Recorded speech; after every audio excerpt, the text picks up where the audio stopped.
Hello everyone, कैसे हैं आप लोग। तो हम पढ़ रहे हैं इलेक्ट्रोस्टैटिक्स और इलेक्ट्रोस्टैटिक्स में अब तक हमने क्या कर लिया है। तो अभी हम इलेक्ट्रोस्टैटिक्स में चैप्टर नंबर 2 पे आ चुके हैं और उसके अंदर हम कर रहे हैं कैपेसिटर के बारे में। तो प्रीवियस लेक्चर में हमने क्या पढ़ा था, कैपेसिटर, वो भी कौन सा, पैरेलल प्लेट कैपेसिटर। उसका एक इंट्रोडक्शन पार्ट था, उसमें हमने ये पढ़ लिया था कि भाई कैपेसिटी ऑफ पीपीसी यानी कि capacity of parallel plate capacitor कैसे कैलकुलेट की जाती है ना। और उसका हमने जो है प्रिंसिपल और बहुत कुछ उसके बारे में किया था। तो जिसने वो लेक्चर नहीं देखा है, इसके डिस्क्रिप्शन में उसका लिंक आपको मिल जाएगा। तो पहले वो लेक्चर देखिए, उसके बाद ये देखिए, तब आपको ये समझ में आएगा। तो बेटा मैं हूं सक्षम वत्स और शुरू करते हैं अपना आज का लेक्चर। तो आज हम पढ़ेंगे बेटा energy stored in a capacitor. देखो अभी तक हमने क्या पढ़ा है, अभी तक ये पढ़ा है ना हमने कि भाई ये कैपेसिटर है, ये कैपेसिटर की दो प्लेट्स हैं, है ना। और ये कैपेसिटर की वो प्लेट है जिस पर प्लस क्यू चार्ज है, मतलब इसने पॉजिटिव चार्ज लिया हुआ है। और ये कैपेसिटर की वो प्लेट है जिस पे नेगेटिव चार्ज है, तो ये माइनस चार्ज इस पर है। ठीक, तो हम कहते हैं कैपेसिटर के अंदर हम चार्ज को स्टोर कर रहे हैं और चार्ज स्टोर हो रहा है, तो इसका मतलब एनर्जी भी उसके अंदर स्टोर हो रही है, ऐसा हम कहते हैं। तो ऐसा कैसे होता है, इसको थोड़ा समझे। तो देखो भाई हमारे पास पहले क्या थी, दो प्लेट थी, एक प्लेट ये है, एक प्लेट ये है। इस प्लेट पे कोई चार्ज नहीं था ना। और करते क्या थे भाई, यहां से चार्ज को तोड़ तोड़ के यहां लाते थे। भाई जो हमने पीछे पढ़ा था कि एक प्लेट है, इन्फिनिटी से चार्ज को तोड़ के ला रहे थे, तब जाके उस पर पॉजिटिव चार्ज आता था। और बाद में कैपेसिटर के अरेंजमेंट बनाने थे तो इन्फिनिटी वाले को हम क्या ले आए थे, पास, ताकि एनर्जी डिस्ट्रीब्यूटेड फॉर्म में ना हो, कन्फाइंड फॉर्म में आए। तो ऐसे ही क्या किया था हमने कि मान लो ये प्लेट नहीं है, यहाँ से मैंने डी क्यू चार्ज तोड़ा, तो डी क्यू चार्ज जैसे ही तोड़ूंगा तो यहाँ कैसा चार्ज आ जाएगा, डी क्यू। यहाँ चार्ज तोड़ के यहाँ ले आया तो ये प्लस का डी क्यू हो गया, तो यहाँ कैसा आएगा, माइनस का डी क्यू। ठीक है, थोड़ा थोड़ा चार्ज तोड़ के हम लेकर आ रहे थे। अब देखो पहले जब हम लेकर आएंगे डी क्यू चार्ज को स्टार्टिंग में, तो हमें कुछ खास वर्क नहीं करना पड़ेगा। बट जब दूसरी बार अब इस पर डी क्यू चार्ज आ गया है, इस पर माइनस डी क्यू चार्ज आ गया है, जब दूसरी बार और डी क्यू चार्ज में तोड़ कर लाऊंगा, तो क्योंकि यहां पर पहले से ही प्लस चार्ज है, तो यहां कुछ ना कुछ पोटेंशियल क्रिएट हो जाएगा जो इसको लाने नहीं देगा। तो अब होगा असली काम, मतलब अब हमें वर्क करना पड़ेगा थोड़ा सा इसके फोर्स के अगेंस्ट में, है ना। तो वर्क करेंगे और जितना वर्क करेंगे वही इस कैपेसिटर के अंदर एनर्जी की फॉर्म में क्या होती है, स्टोर होती चली जाती है। और वही हमने क्या करना है, कैलकुलेट करना है कि भाई कितना वर्क करना पड़ रहा है बार बार, D Q D Q D Q. तो कितना हम चार्ज दें इसको कि भाई ये कितना चार्ज ट्रांसफर किया, उसमें वर्क कितना हुआ, उसको हम क्या बोल देते हैं, कैपेसिटर की पोटेंशियल एनर्जी। तो हमें वही एनर्जी कैलकुलेट करने की, energy stored in a capacitor कितना होगा। तो अब ध्यान दो, हमें पता है यहां पॉजिटिव चार्ज है, नेगेटिव चार्ज है, तो इसके अंदर एक फील्ड भी सेट हो जाएगा भाई। उस फील्ड का फॉर्मूला क्या आता था, सिग्मा अपॉन एप्सिलॉन नॉट, पीछे कर चुके हम। अगर मैं बात करूं कि इन दोनों प्लेट के बीच का पोटेंशियल कितना होगा, यानी कि potential difference across two ends of capacitor, तो क्या मैं ये लिख सकता हूं कि भाई जो पोटेंशियल डिफरेंस होगा V, वो क्या होगा, Q बाय C लिख सकते हैं, क्योंकि भाई हमने पढ़ा है ना अभी Q क्या होता है, CV, तो V क्या होगा, Q बाय C लिख सकते हैं, बिल्कुल लिख सकते हैं। और Q कौन सा चार्ज होता है, ये पॉजिटिव प्लेट वाला चार्ज होता है। ठीक है, तो इतना पोटेंशियल है। अब अगर मान लो इतना पोटेंशियल इस पर था और मैं थोड़ा सा और चार्ज तोड़ के यहां लाना चाहता हूं, तो थोड़ा वर्क करना पड़ेगा।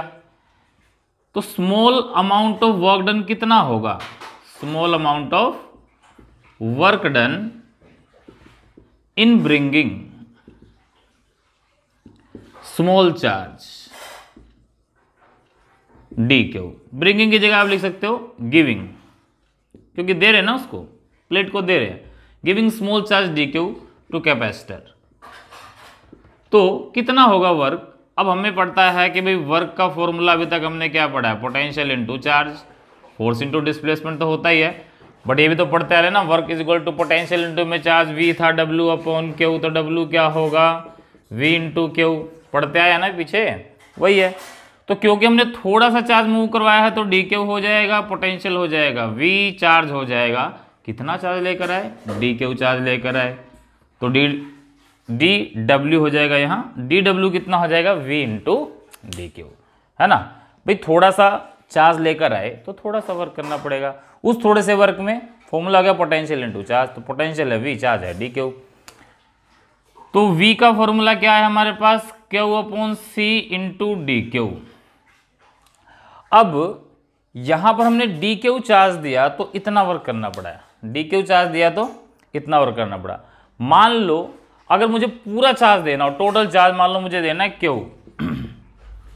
तो टोटल के लिए क्या करेंगे, वर्क डन, तो total work done in giving charge capital Q to capacitor, तो टोटल कितना होगा, देखो इंटीग्रेशन कर देंगे इसका, integration of D W and integration of Q upon C D Q. Charge कहाँ से देना है, जीरो से लेके कितने तक देना है, क्यू तक देना है, इंटीग्रेट कर दो, सी कांस्टेंट है बाहर आ जाएगा, इंटीग्रेशन होगा सिर्फ क्यू डी क्यू का।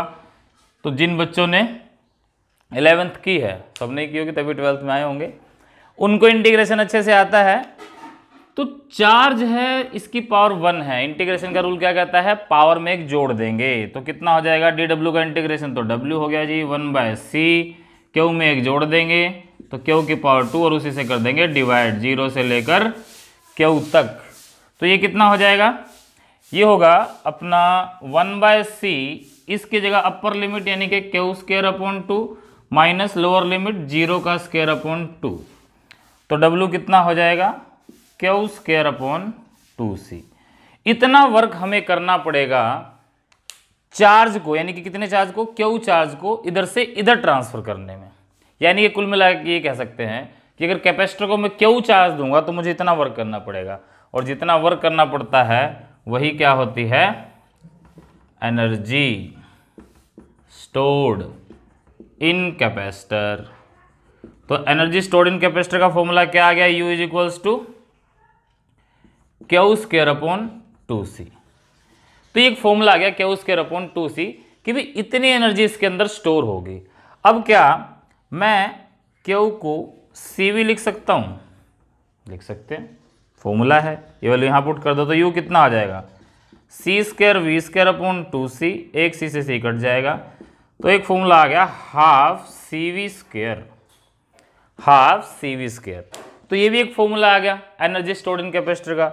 इसी को थोड़ा सा और मॉडिफाई करेंगे तो CV स्क्वायर को CV इंटू V लिख सकते हैं, अगेन CV किसके इक्वल है, क्यू के, तो U का फॉर्मूला एक और क्या आ जाएगा, हाफ इस CV के जगह लिख देंगे क्यू इंटू V।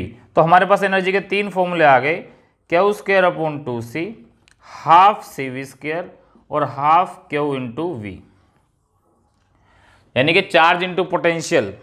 देखो यहां ध्यान दो, Q into V, charge into potential, charge को पोटेंशियल से मल्टीप्लाई कर दो, चार्ज को पोटेंशियल से मल्टीप्लाई कर दो, उसका आधा कर दोगे तो उसके क्या आ जाएगी, एनर्जी स्टोर्ड इन कैपेसिटर। तो जो चीज़ आपको दे रखी हो, मान लो चार्ज और कैपेसिटी दे रखी है तो ये फॉर्मूला यूज कर लेंगे, कैपेसिटी और पोटेंशियल दे रखा है, C और V दे रखा है तो ये फॉर्मूला यूज कर लेंगे, और Q और V दे रखा है तो ये फॉर्मूला यूज कर लेंगे, सिंपल सी बात है, ठीक है।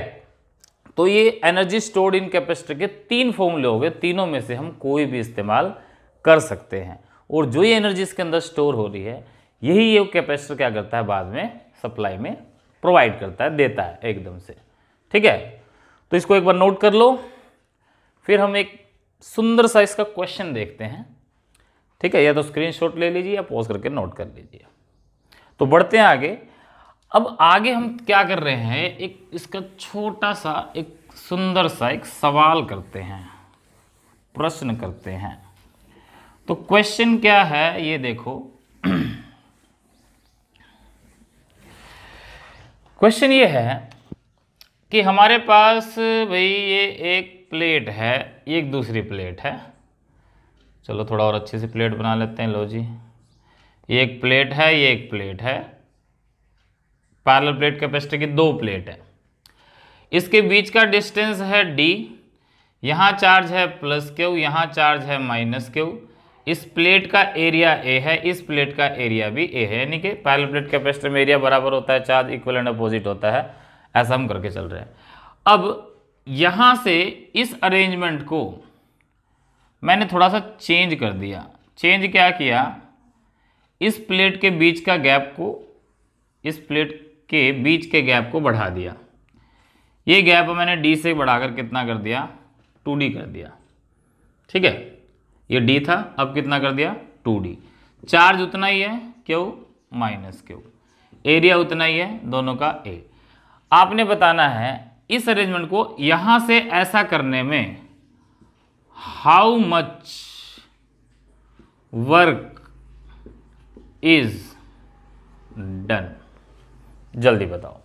तो पॉज करो, एक बार खुद से ट्राई करो, फिर आके देखना सॉल्यूशन की आपका ठीक था या नहीं।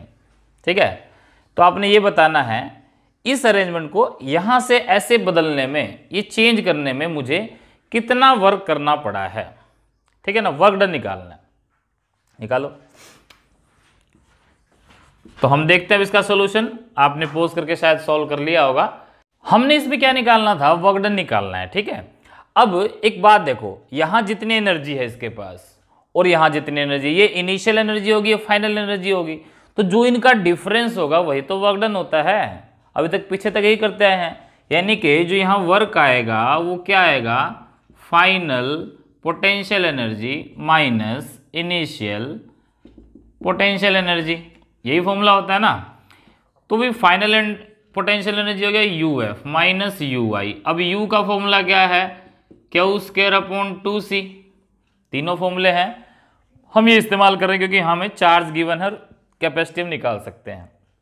तो देखो फाइनल कितनी होगी, फाइनल पोटेंशियल एनर्जी, फॉर्मूला है क्यू स्क्वायर बाय 2C, तो फाइनल कितनी होगी, क्यू स्क्वायर अपॉन 2C। अब चार्ज कितना है, प्लस क्यू माइनस क्यू, तो यहाँ ये लिख लेंगे हम ये क्यू स्क्वायर। ठीक है, क्यू स्क्वायर अपॉन 2C। अब C कितना होता था, C होता था epsilon not A upon D, तो इस C की जगह मैं लिख सकता हूँ epsilon not A upon D, बिल्कुल लिख सकते हैं। इसमें से माइनस कर दो, सॉरी यहाँ गड़बड़ होगी थोड़ी सी, फाइनल पहले लिखनी है ना हमने, तो फाइनल वाली तो ये है। तो यहाँ चार्ज कितना है, Q square upon 2C2। Capacity इसकी कितनी आएगी, epsilon not A by D formula है ना, तो एप्सिलॉन नॉट A, D कितना है यहाँ 2D, तो ये 2D आ जाएगा। हाँ अब ठीक है, इनिशियल में यहाँ आ जाओ, यहाँ क्या आएगा, Q square upon 2C, C की जगह epsilon not A upon D, ये करेंगे। तो वर्क कितना आया, 2 से 2 कैंसिल हो गया, D को ऊपर ले जाओ, तो ये जगह Q square D upon epsilon not A minus Q square D upon 2 epsilon not A। ठीक है, अब यहाँ से क्या कॉमन आ जाएगा, Q square D upon epsilon not A, यहाँ बच गया 1 माइनस 1/2। वैसे मैं सीधा भी कर सकता था, तो मैं सोल्व करने के लिए आसानी से समझ आ जाए इसलिए बता दिया। नहीं तो ये पूरा है, ये आधा है, एक में से आधा जाएगा, आधा आंसर आएगा। यहाँ भी देख लो, ये हमने कॉमन ले लिया, एक में से आधा गया, यानी कि 1 माइनस 1/2 बचेगा, यानी बचा Q square D upon epsilon not A, और साथ में यहाँ लग गया 2। तो हमारे पास वर्क का फॉर्मूला आया जी Q square upon D upon 2 epsilon not A। इतना वर्क करना पड़ेगा इस अरेंजमेंट को यहाँ से यहाँ ले जाने में। अब यहाँ से यहाँ क्या मतलब क्या है, इसी प्लेट को तो मूव करवाया, सिर्फ इसको थोड़े मूव करवाया है, ये तो प्लेट यहीं थी, इसको दूर ले गए तो 2D डिस्टेंस हो गया, तो इतना वर्क हमें करना पड़ेगा। आई थिंक समझ में आ गया होगा, इसका स्क्रीनशॉट ले लो, और शायद आपने भी ट्राई किया होगा तो आपका सॉल्व भी हुआ होगा। अब इसी को एक दूसरे मेथड से और कर सकते हैं, और वो दूसरा मेथड अपने आप में एक टॉपिक भी है, क्योंकि वर्क का फॉर्मूला यहाँ हमने क्या निकाला, ये वाला पोटेंशियल एनर्जी से। एक वर्क का फॉर्मूला ये भी तो था, फोर्स इनटू डिस्प्लेसमेंट। तो देखते हैं क्या उससे भी निकल जाएगा क्या ये, तो let's make it try. Okay, तो देखो अब हमने वो वर्क का फॉर्मूला उधर लिख लिया है।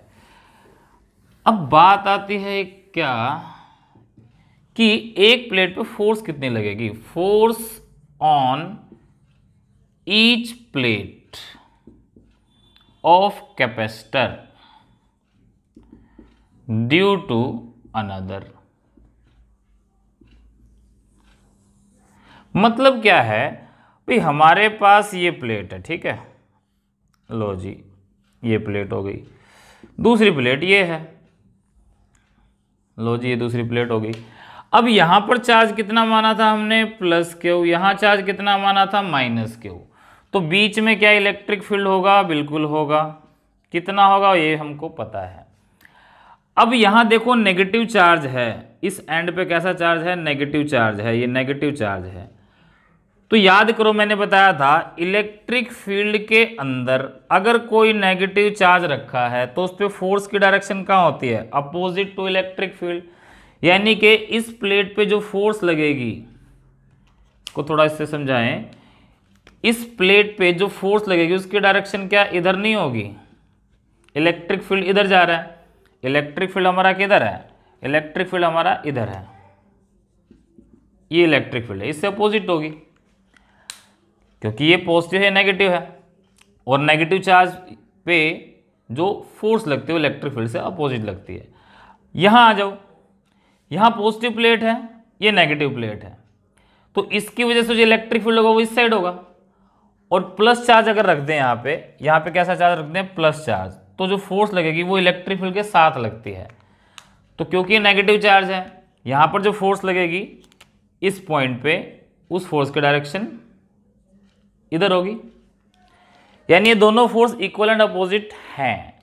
कैसे हैं कैलकुलेट भी करते हैं, देखो। तो हमारे पास एक प्लेट आ गई प्लस की, एक प्लेट थी माइनस की, पहले से गिवन था, हमने निकाल लिया कि इलेक्ट्रिक फील्ड ऐसे जा रही है क्योंकि यहाँ नेगेटिव था, तो इसके फोर्स की डायरेक्शन इधर, इसके फोर्स की डायरेक्शन कितना होगा, इलेक्ट्रिक फील्ड यहां पर एट सेकेंड प्लेट है ना, ड्यू टू फर्स्ट। तो सेकंड प्लेट पर यानी कि इस पॉइंट पर इसकी वजह से फील्ड कितना होगा, ये थिन शीट है, थिन शीट की वजह से हमने फॉर्मूला पढ़ा था ना, कितना होता है, सिग्मा अपॉन 2 एप्सिलॉन नॉट, ये फॉर्मूला होता है। अब सिग्मा क्या होता है, क्यू अपॉन ए, तो ये क्यू अपॉन 2 एप्सिलॉन नॉट ए, इतना फील्ड हो गया। अब किसी फील्ड में चार्ज रखा है तो फोर्स कितनी लगेगी, तो फोर्स एक्टिंग ऑन किस पर, second plate due to first. Second plate पे फर्स्ट की वजह से जो फोर्स लगेगी उसका फॉर्मूला क्या आएगा, देखो F is equals to Q into में ई। यहां मैग्नीट्यूड लेके चल रहे हैं हमको डायरेक्शन मैंने यहां मेंशन कर दिया है, इक्वल एंड अपोजिट है क्योंकि दोनों चार्ज बराबर है, सिर्फ डायरेक्शन अलग आएगी। तो क्यू बराबर ई बराबर, तो फिर फोर्स वही आएगी, F is equals to Q, और ई कितना है अपने पास, Q upon 2 epsilon naught A. तो फोर्स का फॉर्मूला आ गया Q square upon 2 epsilon naught A. तो ये फॉर्मूला आ गया किसी भी एक प्लेट पर दूसरी प्लेट की वजह से फोर्स। ये अपने आप में एक टॉपिक है जो न्यूमेरिकल के अंदर बहुत इस्तेमाल होता है, तो इसको आप एक बार नोट कर लो, पोस्ट करके इसका स्क्रीनशॉट ले लो ताकि बाद में नोट कर सको। तो एफ आएगा Q square upon 2 epsilon naught A. इसको हम अलग से लिख लेते हैं, F is equals to Q square upon 2 epsilon naught A. अब देखो इस फोर्स के हेल्प से ये क्वेश्चन और कितना आसान हो जाएगा, कितनी आसानी से ये सोल्व हो जाएगा। देखो तो एक वर्क का फॉर्मूला हमें अच्छे से पता है, क्या होता है, फोर्स इंटू में डिस्प्लेसमेंट होता है ना। तो वर्क का फॉर्मूला क्या आएगा, work is equals to force into displacement. Force कितनी है, फोर्स कितनी है जी, Q square upon 2 epsilon naught A. ये निकालना ना, यहां से यहां करने में वर्क कितना करना पड़ेगा। तो एफ की वैल्यू आ गई Q square upon 2 epsilon naught ए, मल्टीप्लाई में डिस्टेंस कितना दे रखा है, डी तो था ही, 2d कर दिया तो कितना डिस्टेंस मूव करवाया, d डिस्टेंस। तो वर्क कितना आ गया, Q square D upon 2 epsilon naught A. तो वही आ गया ना। तो बड़ा आसान है, पहले वाले तरीके से करो या इस तरीके से करो, क्वेश्चन आपका सही होगा। ठीक है, तो दोनों तरीके से आप कर सकते हो, इसलिए दोनों तरीके बताए हैं। तो मेरे ख्याल से आपको ये टॉपिक बहुत अच्छे से भी समझ में आ गया होगा। अब एक और नई चीज की तरफ बढ़ते हैं, ये अब नोट कर लेना एक बार। नई चीज की तरफ क्या करते हैं कि अभी तक देखो हमने ये पढ़ लिया कि हमारे पास कैपेसिटर की 2 प्लेट हैं, एक प्लेट पर पॉजिटिव चार्ज है और दूसरी प्लेट पर कैसा चार्ज है, नेगेटिव चार्ज है, वो भी बिल्कुल बराबर है ना। बट अगर क्या होगा अगर मेरे पास कोई ऐसी प्लेट आ जाए, ये जैसे मैंने प्लेट ले ली, कोई ऐसी प्लेट आ जाए कि यहां चार्ज में मान लू Q1 है और यहां चार्ज में मान लू Q2 है, तो भी क्या ये कैपेसिटर बनेगा? क्योंकि देखो कैपेसिटर बनने की कंडीशन क्या है, कैपेसिटर के दोनों प्लेट पर इक्वल एंड अपोजिट चार्ज होना चाहिए। कैसा चार्ज होना चाहिए? इक्वल एंड ऑपोजिट चार्ज है। भाई यहाँ +10 कूलम है तो यहाँ -10 कूलम है, यही कंडीशन थी कैपेसिटर की। अब अगर Q1 है, यहाँ Q2 है, मान लो भी इसको Q2 चार्ज दे दिया, किसी के मन में आया कि नहीं मेरे को तो दूसरी प्लेट लेनी है भाई, इक्वल चार्ज की तो मैं नहीं लेता। क्या अगर मैं दूसरी प्लेट लूंगा तो क्या मेरा वर्क सेम आएगा? क्या मेरा मतलब ये कैपेसिटर बनेगा? क्या वही फॉर्मूला वैलिड रहेंगे? देखते हैं रहेंगे कि नहीं रहेंगे, चलो चेक करते हैं। फिर दूसरा इसमें ये भी आ जाता है कि अगर इस तरह से आ जाते, ये भी पूछ लेते कि इस फेस पे चार्ज कितना आएगा, इस पे कितना आएगा, इस पे कितना आएगा, इस पे कितना आएगा।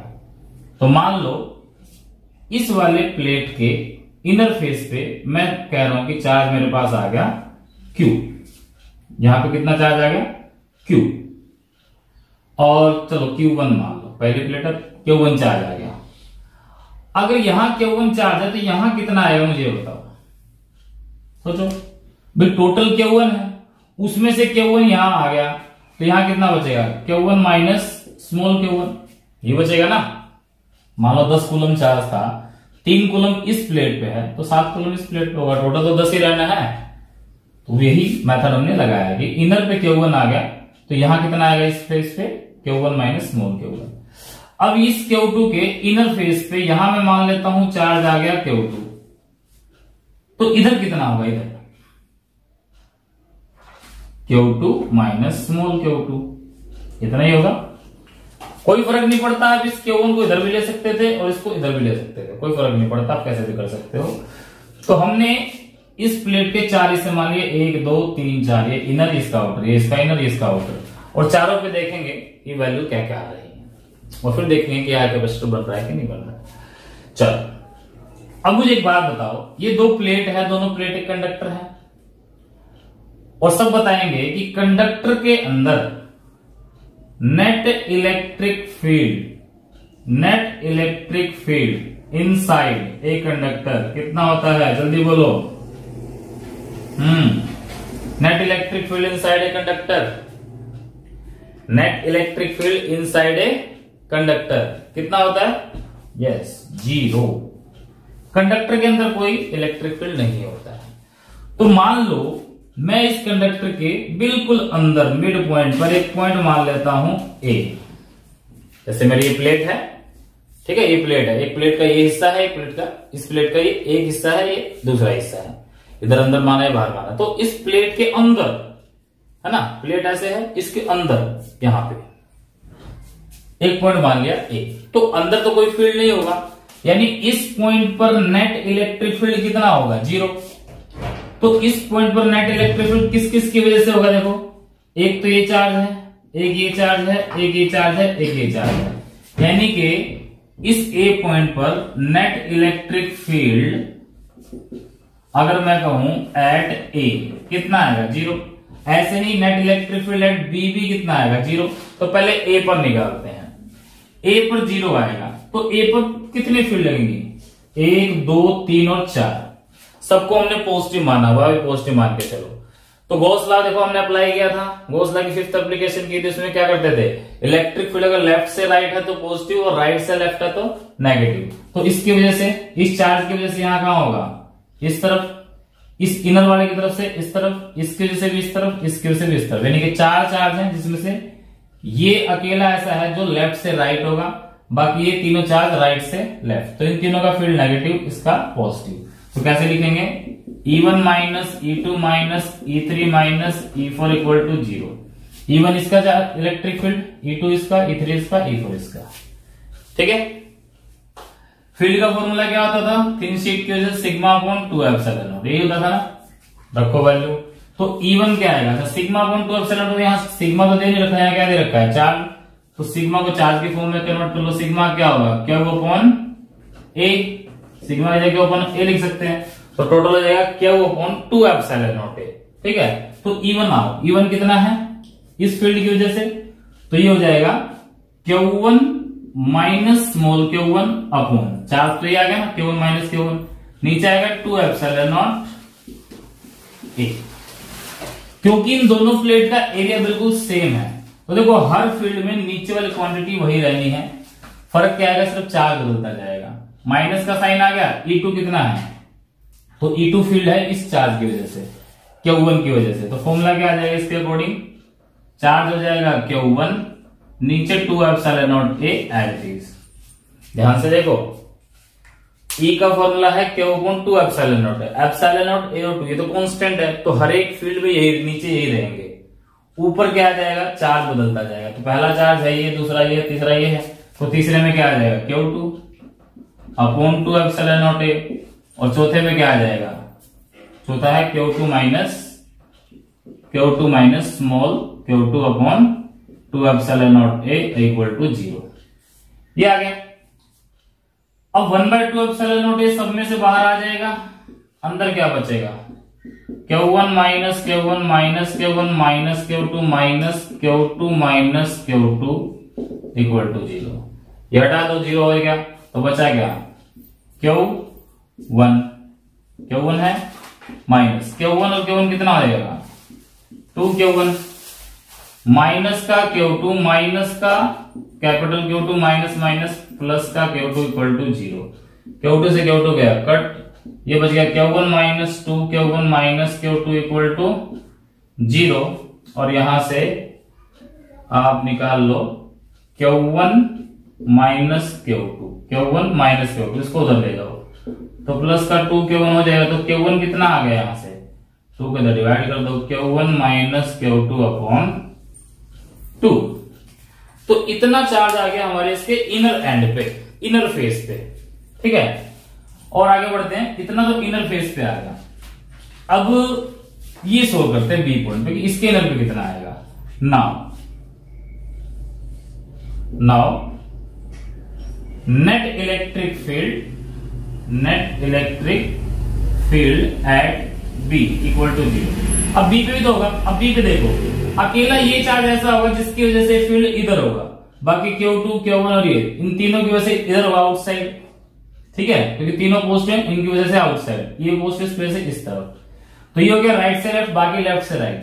तो फर्क कितना आएगा, यहां जो E1 E2 E3 E4 लिखे हुए थे ना, अभी E1 E2 E3 E4 वही मान रहा हूं, बट E4 क्या हो जाएगा आपका सिर्फ नेगेटिव, बाकी तीनों पॉजिटिव, यानी कि E1 plus E2 plus E3 minus E4। समझ में आ गया ना क्यों, क्योंकि ये तीनों लेफ्ट से राइट है, ये राइट से लेफ्ट है।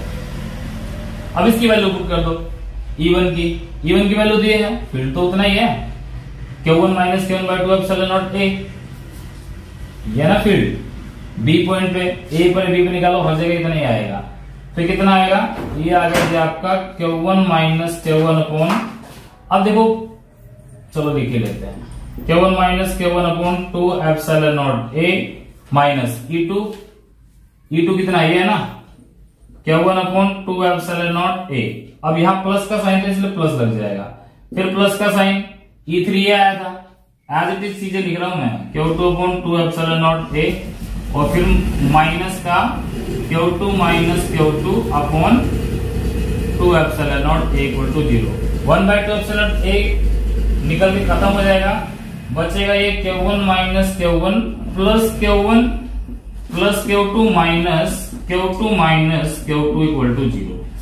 तो Q1 से Q1 कट गया, ये बच गया Q1 plus Q2 minus minus plus Q2 equal to 0, Q1 minus Q2 plus 2Q2 equal to 0। अब 2Q2 को तो यही रखा, इन दोनों को उधर ले गए, तो Q2 माइनस का था प्लस का हो जाएगा, और Q1 चला जाएगा उधर, और Q2 कितना आ जाएगा, तो Q2 माइनस Q1 अपॉन 2। क्या मैं इसको ऐसे लिख सकता हूं, Q2 is equals to minus of Q1 minus Q2 upon 2। ऐसा इसलिए लिखा क्योंकि Q1 देखो क्या है, Q1 माइनस Q2/2, ये भी क्या है Q1 माइनस Q2/2, बट ये प्लस का ये माइनस का। तो कहने का मतलब क्या है, इनर एंड पे जो चार्ज आ रहे हैं वो इक्वल एंड अपोजिट हैं। और अच्छे से इसको थोड़ा सा मैं समझाता हूं रिजल्ट दिखने के बाद, यहां एक बार इसको आप नोट कर लो तो फिर इसको अच्छे से मैं थोड़ा सा बता दूंगा आपको। तो देखो अब हमारे पास क्या आया है, जो सोल्व होके आया है वो क्या आया है, ये प्लेट हमारे पास इस तरह से पहली प्लेट, ये प्लेट मेरे पास दूसरी प्लेट है। तो इसके इनर एंड पे यहां पे कितना चार्ज आया है, Q1 माइनस Q2/2।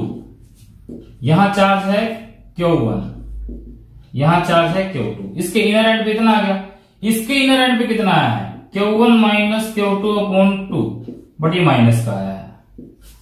मतलब दोनों चार्ज का डिफरेंस लो और 2 से डिवाइड करो, दोनों चार्ज का डिफरेंस और 2 से डिवाइड कर दोगे तो इनके इनर एंड पे चार्ज आ जाएगा, यहां प्लस का आएगा यहां माइनस का आएगा, अगर यहां प्लस का तो यहां माइनस का आएगा, यानी इक्वल एंड अपोजिट आएगा।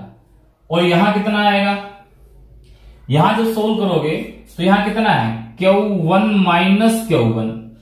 अब Q1 minus Q1, Q1 minus Q1 की वैल्यू कितनी है, Q1 माइनस Q2/2, 2 एलसीएम आ जाएगा तो 2Q1 minus Q1 plus Q2।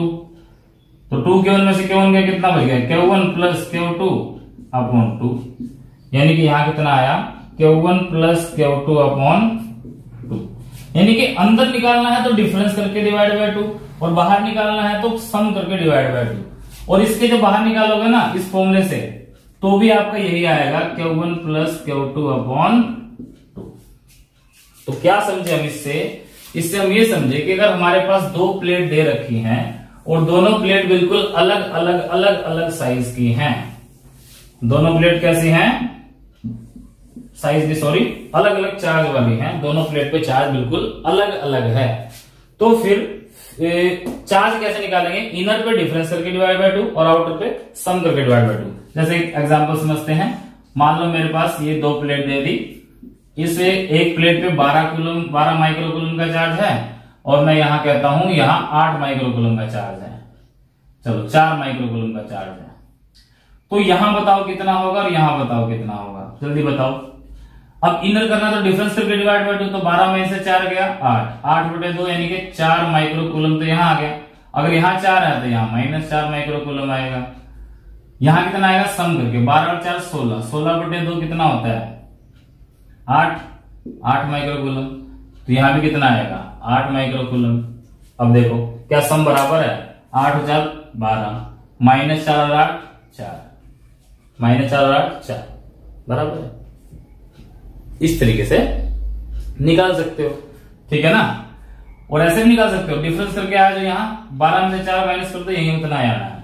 जैसे एक क्वेश्चन और करते हैं, मान लो एक प्लेट ये दे दी, एक प्लेट आपको ये दे दी और मैं कहता हूं यहाँ 10 माइक्रोकूलम का चार्ज है, यहाँ -3 माइक्रोकूलम का चार्ज है। तो बताओ यहाँ कितना होगा, यहाँ कितना होगा। तो यहाँ करो कितना आएगा पता चल जल्दी। अब फिर बच्चे पता क्या करेंगे, 10 - 3 7/2। अरे माइनस करना है, 10 - -3 कितना आ जाएगा 13 आएगा। तो 13/2 कितना होता है 6.5। तो 6.5 माइक्रोकूलम और -6.5 माइक्रोकूलम यहाँ, 6.5 यहाँ है तो यहाँ कितना होगा 3.5 होगा, ठीक है। और यहाँ कितना होगा 3.5, जोड़ के देख लो 6.5 और 3.5 10, और 6.5 में से 3.5 माइनस करेंगे तो 3 बचेगा माइनस का, ठीक है। तो उतना ही आएगा। तो इस तरीके से आप इसको सोल्व कर सकते हो। कई बार ऐसा क्वेश्चन आता है कि प्लेट के इनर पार्ट पे कितना है और आउटर पार्ट पे कितना चार्ज प्रेजेंट है, ठीक है। तो इसको नोट कर लो और एक इसके बाद एक खूबसूरत सा numerical.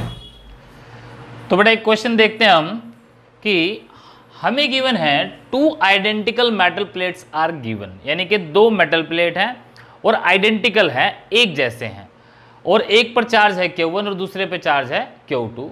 Q2 is less than Q1, यानी कि ऐसे हमारे पास एक मेटल प्लेट ये है और मान लो एक मेटल प्लेट ये है। और इस पे चार्ज Q1 है, इस पे चार्ज Q2 है, इस Q2 की वैल्यू लेस देन Q1, इससे छोटी है, यानी ये चार्ज बड़ा है और ये इसकी वैल्यू कम है। If they are now brought close together to form a parallel plate capacitor, अब इसको हम पास पास ले आए ताकि क्या बन जाए, एक पैरेलल प्लेट कैपेसिटर बन जाए, ठीक है, इसको पास पास ले आए। तो what will be the potential difference, बड़ा आसान क्वेश्चन है। इनके बीच क्या क्या निकालना, हमने पोटेंशियल डिफरेंस निकालना है, कितना होगा। अब ध्यान दो, अब मैं इन दोनों प्लेट को पास पास ले आया, ये बड़ा चार्ज है, ये छोटा चार्ज है, ठीक है। अगर मान लो ये कैपेसिटर बन जाएगा तो इस कैपेसिटर की कैपेसिटी कितनी होगी, epsilon naught A upon D. Area A है, इसका एरिया ए है, ठीक है, और बीच का डिस्टेंस कितना है, तो बीच का डिस्टेंस दिया नहीं है, तो मान लिया हमने बीच का डिस्टेंस दी है, तो ये बन जाएगा एप्सिलॉन नॉट ए upon D. Identical metal plate थी ना, इसलिए एरिया इक्वल है, तो ये इसकी कैपेसिटी होगी। अब क्या कह रहा है कि if they are now brought close together to form a parallel plate capacitor. अब देखो, अब इसके बीच में फील्ड कितना होगा। अब देखो, याद करो, जब हमारे पास ये प्लेट पॉजिटिव होती थी, ये प्लेट नेगेटिव होती थी, तो यहाँ पर हम फील्ड निकालते थे, फील्ड की वैल्यू क्या लिखते थे, sigma by epsilon not. But यहाँ तो ऐसा नहीं होगा, क्योंकि इक्वल एंड अपोजिट तो है नहीं।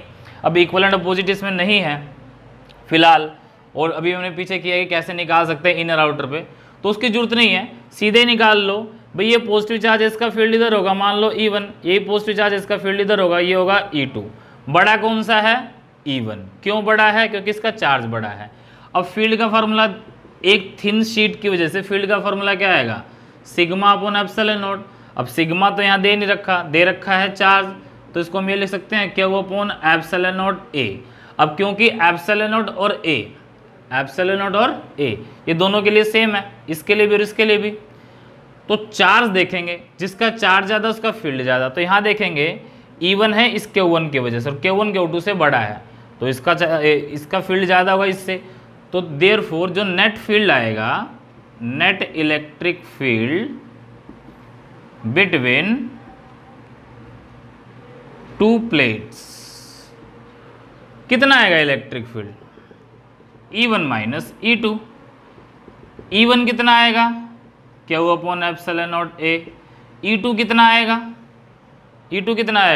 वो भी Q upon epsilon not A। अब Q1 Q2 की वैल्यू रख दो, E1 था तो यहाँ Q1 आ जाएगा, E2 था तो यहाँ Q2 आ जाएगा। फॉर्मूला मैंने ये पुट कर दिया, बाद में वैल्यू पुट कर दी, क्योंकि दोनों के लिए ये चीज़ तो सेम है।